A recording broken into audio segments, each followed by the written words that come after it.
ইরানের বিদ্যুৎ অবকাঠামো লক্ষ্য করে হামলার পরিকল্পনা আগামী ৫ দিনের জন্য স্থগিতের ঘোষণা দিয়েছেন যুক্তরাষ্ট্রের প্রেসিডেন্ট ডোনাল্ড ট্রাম্প।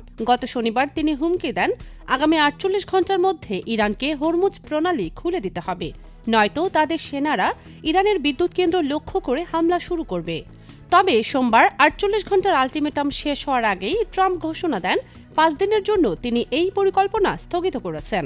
এছাড়া ইরানের সঙ্গে গত ২ দিন ভালো আলোচনা হয়েছে বলেও দাবি করেন তিনি, যার প্রেক্ষিতেই এমন সিদ্ধান্ত নিয়েছেন বলে জানান ট্রাম্প। তবে ইরানের গণমাধ্যমগুলো জানিয়েছে, যুক্তরাষ্ট্রের সঙ্গে ইরানের কোনো আলোচনাই হয়নি। উল্টো ট্রাম্প পাল্টা হামলার ভয়ে নতি স্বীকার করেছেন। ট্রাম্পের আলটিমেটামের পর ইরানের বিপ্লবী গার্ড জানায়, তারা ইসরায়েল এবং উপসাগরীয় আরব দেশগুলোর যেসব বিদ্যুৎ কেন্দ্র যুক্তরাষ্ট্রের ঘাঁটিতে বিদ্যুৎ সরবরাহ করে সেগুলোতে হামলা চালাবে।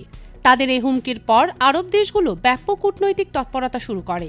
ধারণা করা হচ্ছে, কূটনীতি ও ইরানের হামলার হুমকির কারণে ট্রাম্প আপাতত বিদ্যুৎ কেন্দ্রে হামলার সিদ্ধান্ত থেকে সরে এসেছেন।